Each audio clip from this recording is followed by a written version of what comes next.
ఒక లా నేను చేయాలి అనేటువంటిది చాలా లేట్‌గా స్టూడెంట్ కూడా రియలైజ్ అయితారు. మేబీ పేరెంట్స్ వల్ల చాలామంది ఇన్‌స్పైర్ అయ్యేటువంటి సిట్యుయేషన్స్ ఎక్కువున్నాయన్నమాట.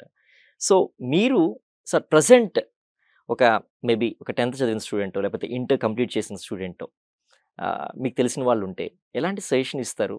లేకపోతే ఎలాంటి పాత్‌ని మీరు సజెస్ట్ చేస్తారండి వాళ్ళకి?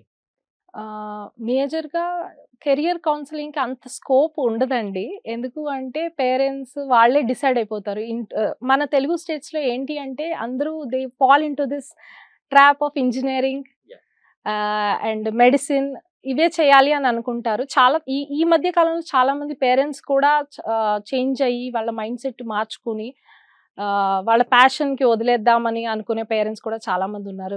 డ్యూ టు రెసెషన్ గాని, కోవిడ్ తర్వాత గాని చాలా రియలైజ్ అయ్యారు. సెల్ఫ్ ఎంప్లాయిడ్ అయితే. అలా అనుకున్నప్పుడు స్టూడెంట్ ప్యాషన్ ఎప్పుడైతే పేరెంట్స్‌కి చెప్తారో వాళ్ళు ఎంకరేజ్ చేయండి.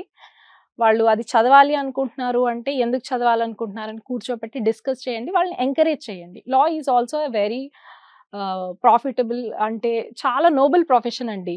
మనము చూసుకుంటే ఇది ఇప్పటి నుంచి కాదు. ఎప్పటినుంచో ఉంది. మన ఇండిపెండెన్స్ అప్పుడు మన కాన్స్టిట్యూషన్ రాసిన వాళ్ళు గాని, కాన్స్టిట్యూషన్ మేకర్స్ కానీ మీరు చూసుకుంటే ఆల్‌మోస్ట్ అందరూ లాయర్సే. ఇక్కడ కాదు అబ్రాడ్‌కెళ్ళి బీఆర్ అంబేద్కర్ దగ్గర నుంచి అందరూ లా చేసిన వాళ్ళే.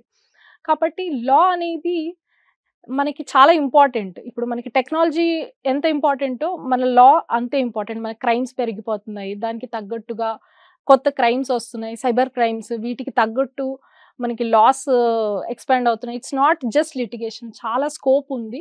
కాబట్టి స్టూడెంట్స్ కూడా ఇంట్రెస్ట్ ఉంటే ముందుగానే మీరు ఎంట్రన్స్ రాయండి. ప్రిపేర్ అవ్వండి.